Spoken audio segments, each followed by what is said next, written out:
प्रतियोगी विद्यार्थियों, एक बार फिर से आपका स्वागत है आपके अपने YouTube चैनल प्रारंभ आईएएस में।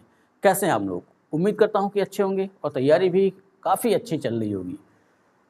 जिन जिन विद्यार्थियों का उत्तर प्रदेश पुलिस परीक्षा री एग्ज़ाम है, उनके पास अब एक भी मिनट बचा नहीं है, यानी कि वो अपने हर मिनट का पूरी तरह सदुपयोग करें, हर चीज़ को दोहराते रहें और जिन जिन विषयों में कठिनाई आ रही हो उन पे थोड़ा सा ज़्यादा ध्यान दें। यही तरीका है, ठीक है। और घर पे रहते हुए एक यस्ती, इसको कहते हैं कि एक कोई भी मॉक टेस्ट जो है वो लगा डालिए, लेकिन ऑफलाइन लगाइएगा, OMR सामने रख करके लगाना है, ठीक है। तो आज की जो क्लास है वो भी करंट पे आधारित है और आज की इस क्लास में मैं 6 करंट आपको दे रहा हूँ और 6 करंट अपने आप में काफ़ी महत्वपूर्ण है। हर करंट को पूरा ध्यान से देखिएगा और सुनिएगा, जैसा समझाया जाए उसी तरीके से अगर हो सके तो अपने कॉपी में लिख लीजिएगा। अगर नहीं लिख सकते हैं तो इसी करंट को 2-3 बार सुन भी लेंगे तब भी काफ़ी चीज़ें ध्यान में आ जाएंगी। जहाँ तक मुझे लगता है ये इम्पॉर्टेंट है, इसलिए आपके लिए कह रहा हूँ कि बहुत ध्यान से इसे पढ़िएगा। चलिए देर नहीं करते हैं, शुरुआत करते हैं आज की इस करंट की क्लास की। तो आज का पहला करंट है वो है गुट निरपेक्ष आंदोलन, यानी शार्ट में कहें तो नैम, और इसको नैम का फुल फॉर्म करें तो नॉन एलिगेंट मूवमेंट शिखर सम्मेलन, ठीक है। अब इसका क्रम कौन सा है? जाहिर सी बात है पहला तो है नहीं, तो इसका क्रम है 19वां स्थान। कहाँ ये सम्मेलन हुआ, यानी गुट निरपेक्ष आंदोलन शिखर सम्मेलन इस बार 2024 में कहाँ हुआ? तो वो जगह है कंपाला, और ये है कहाँ पे? तो कंपाला है युगांडा। और दूसरी चीज़ ये ध्यान रख लेनी है कि कंपाला युगांडा की राजधानी है, ठीक है। 19 से 20 जनवरी 2024 के मध्य इसका आयोजन किया गया, ठीक। तो पहले तो हमें सबसे पहले यही ध्यान रखना है, जैसे क्वेश्चन में पूछेंगे नैम शिखर सम्मेलन 2024 का आयोजन कहाँ किया गया, तो अपना सीधा सा आंसर होगा कंपाला युगांडा। क्रम कौन सा रहा इसका? 19वां। हाँ, ये पूछने की संभावना बहुत कम रहती है कि कब से कब तक इसका आयोजन किया गया, लेकिन अब ध्यान रखिएगा 19-20 जनवरी 2024। इसकी अध्यक्षता किसने की? तो जाहिर सी बात है जो भी ऐसे अंतर्राष्ट्रीय सम्मेलन होते हैं तो जिस देश में होते हैं उसी देश का राष्ट्र प्रमुख ही इसकी अध्यक्षता करता है। तो उसी क्रम में ये ध्यान रखना है कि इनका नाम है योवेरी कगुटा मुसेवेनी। ये कौन है? तो युगांडा के राष्ट्रपति, इन्होंने इसकी अध्यक्षता की। इस सम्मेलन का केंद्रीय विषय क्या था? तो केंद्रीय विषय था साझा वैश्विक समृद्धि के लिए सहयोग बढ़ाना, ठीक है। एक चीज़ और भी ध्यान में रखना है कि युगांडा में ये गुट निरपेक्ष आंदोलन का ये शिखर सम्मेलन हुआ और इसी दौरान युगांडा को 2024 से लेकर 2027 तक, ठीक है, नैम का अध्यक्ष बना दिया गया है, यानी कि 2024 से लेकर 2027 तक युगांडा नैम का अध्यक्ष रहेगा, ठीक है। अब इसमें भारत का प्रतिनिधित्व किसने किया? तो यहाँ ध्यान रखिएगा कि भारत का प्रतिनिधित्व इस सम्मेलन में एस जयशंकर, यानी कि जो विदेश मंत्री हैं, उन्होंने भारत का प्रतिनिधित्व इस सम्मेलन में किया। वर्तमान में नैम सदस्य देशों की संख्या कितनी है? तो इनकी संख्या 121, इस पर विशेष ध्यान रखना है, ठीक है। अब नैम के बारे में थोड़ा सा जान लेते हैं। इसकी स्थापना कब की गई? तो स्थापना की गई 18 से 24 अप्रैल 1955 में बाडुंग सम्मेलन इंडोनेशिया के दौरान, ठीक है। तो एक लाइन में अगर हम कहें तो 1955 में इंडोनेशिया में बाडुंग सम्मेलन हुआ और उसी के दौरान इस गुट निरपेक्ष आंदोलन की स्थापना की गई, ठीक है।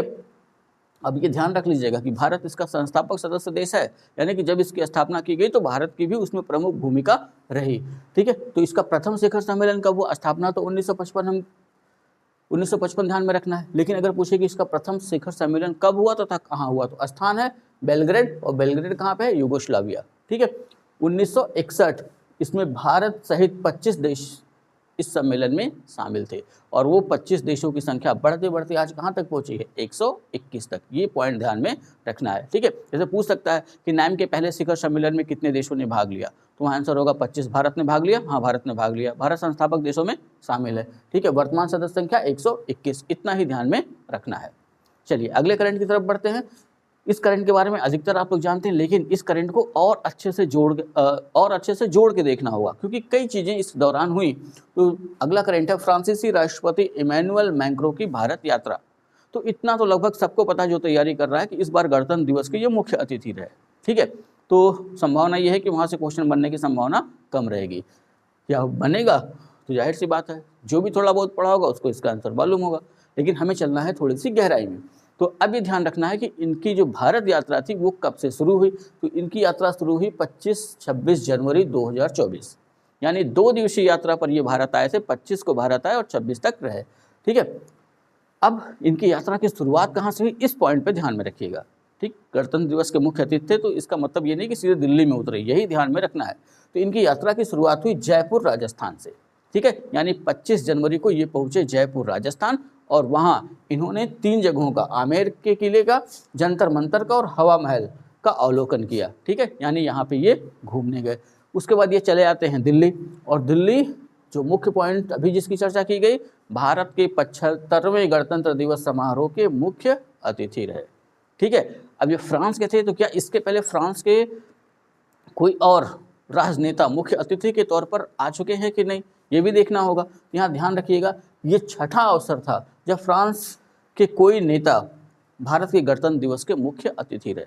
तो छठा अवसर था, तो यहाँ ध्यान रखने लायक सबसे पहले कौन में आया और इमैनुअल मैक्रों के पहले कौन आया। ठीक है, ये 2 चीज़ें ध्यान में रखिएगा, यहाँ से क्वेश्चन बनने की संभावना बनेगी। यहाँ ध्यान रख लेना है, छठे राजनेता तो हैं इमैनुअल मैक्रों।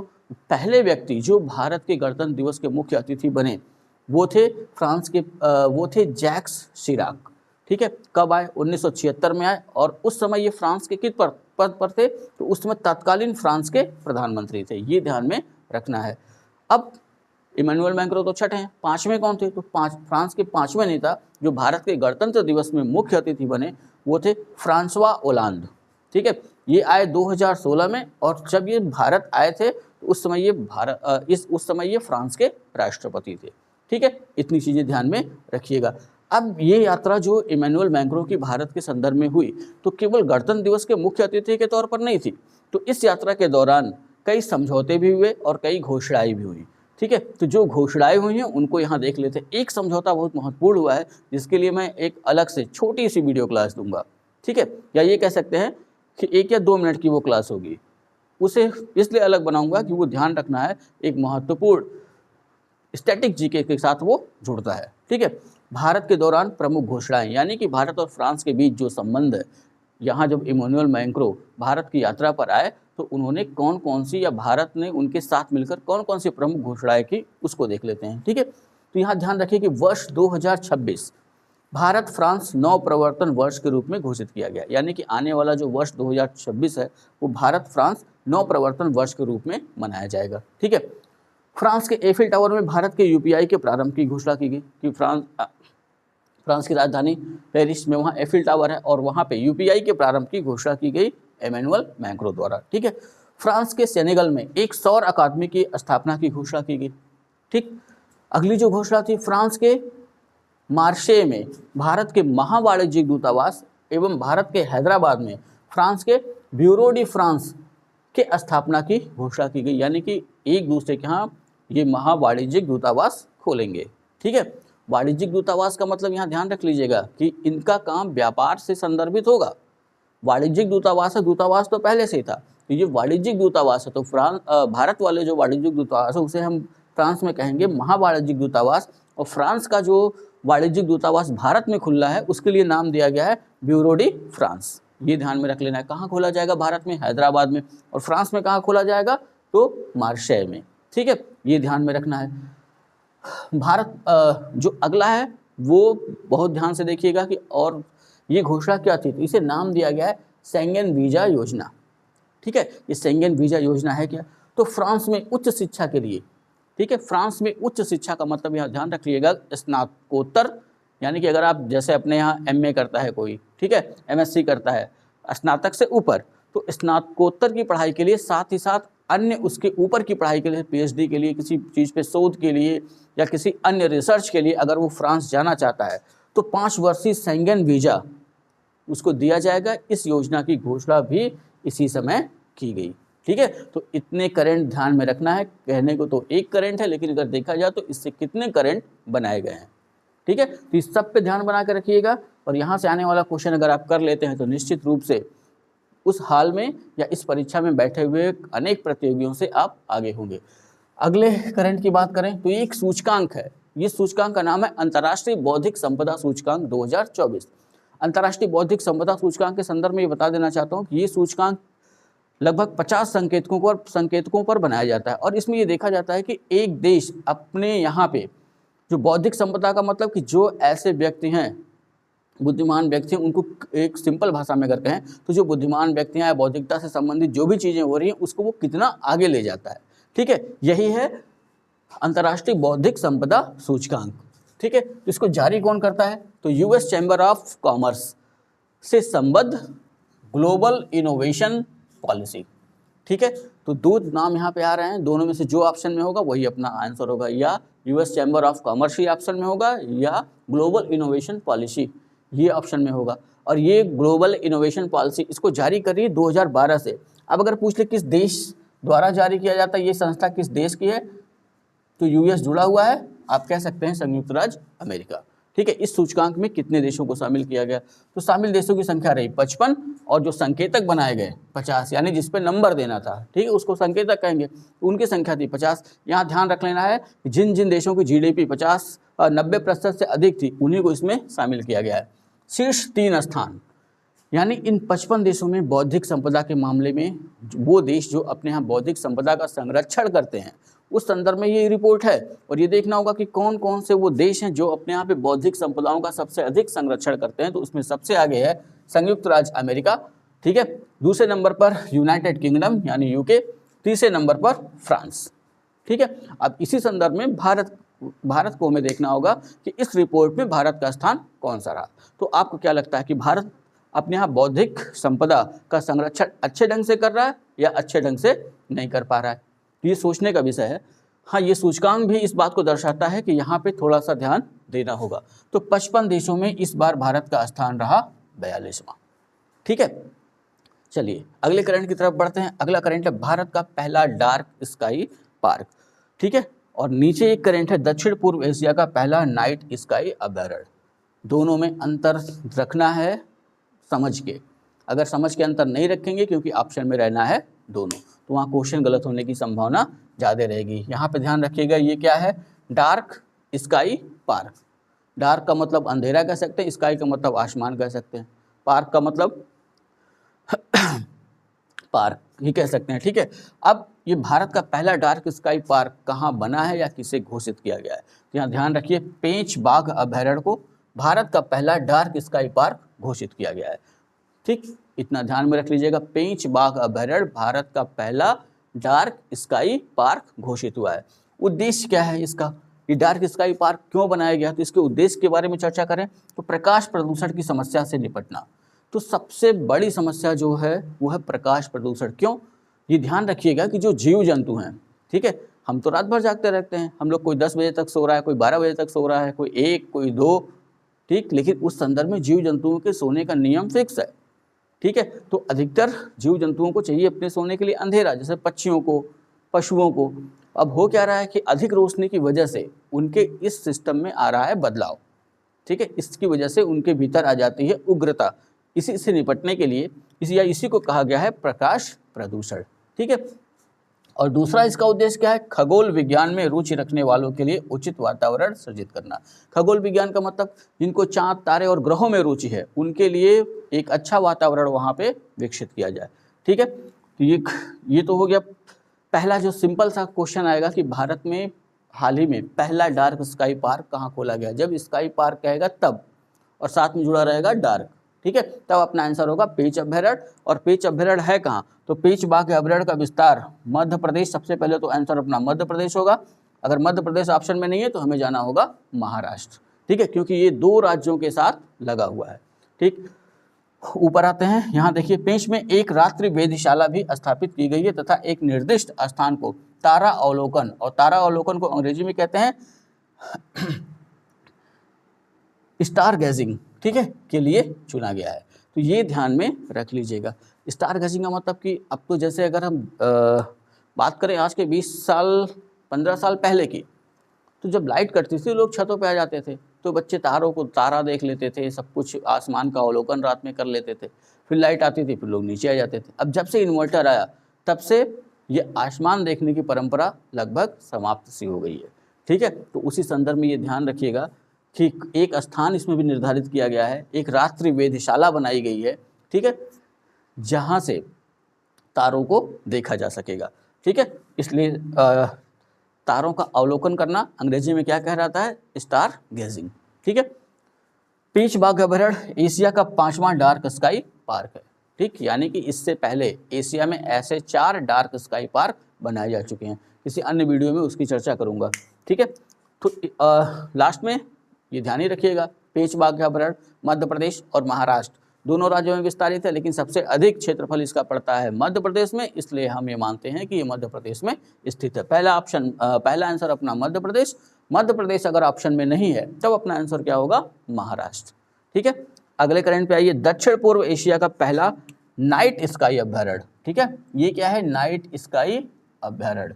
दोनों को एक साथ इसलिए जोड़ दिया हूं कि आपको ध्यान में रहे। अब प्रश्न वही है कि दक्षिण पूर्व एशिया का या भारत का पहला नाइट स्काई अभयारण्य कहाँ स्थापित किया जा रहा है। ठीक है, अभी बनाया जा रहा है, ये ध्यान रखिएगा।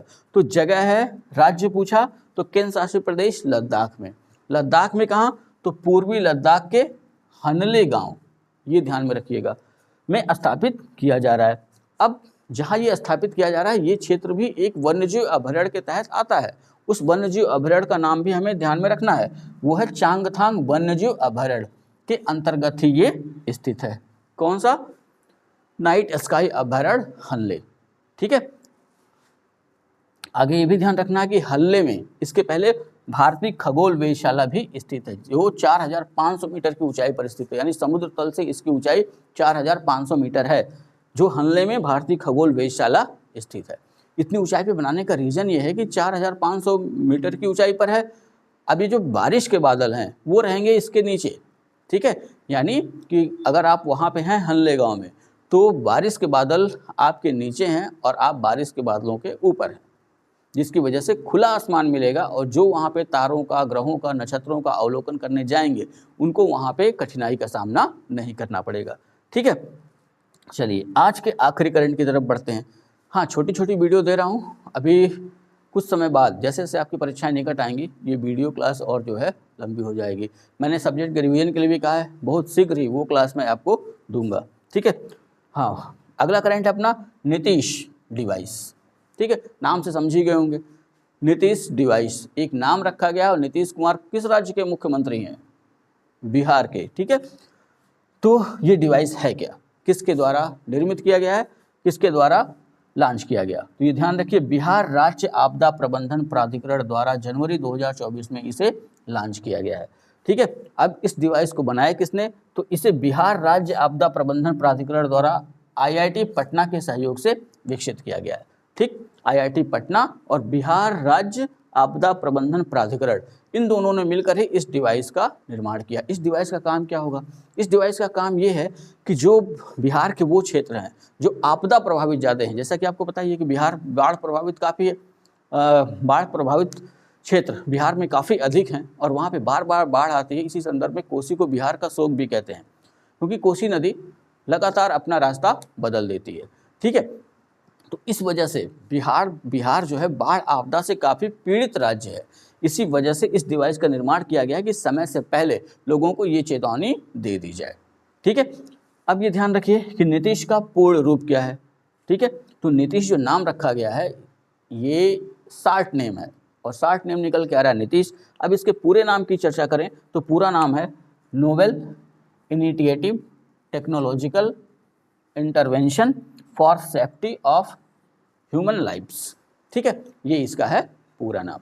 तो ये आज के 6 महत्वपूर्ण करंट अफेयर्स, उम्मीद करता हूँ कि आप सब इसे अच्छे से तैयार कर लेंगे। संभव होगा तो इसे कहीं लिख लीजिएगा, जितना आपको ज़रूरत हो उतना। मैंने अपनी तरफ से पूरी कोशिश की है कि परीक्षा में आपको ऐसा न लगे कि आपने इसे कहीं पढ़ा नहीं है या कहीं सुना नहीं है। तो इतना आपको फटाफट करना है तैयार। वीडियो अगर अच्छी लगी हो तो वीडियो को करिए लाइक, वीडियो को करिए शेयर, वीडियो पे करिए कमेंट, और अभी तक अगर चैनल को सब्सक्राइब नहीं किया है तो चैनल को कर डालिए सब्सक्राइब। दीजिए अपनी तैयारी को दिशा। मिलते हैं नेक्स्ट वीडियो में, तब तक के लिए जय हिंद।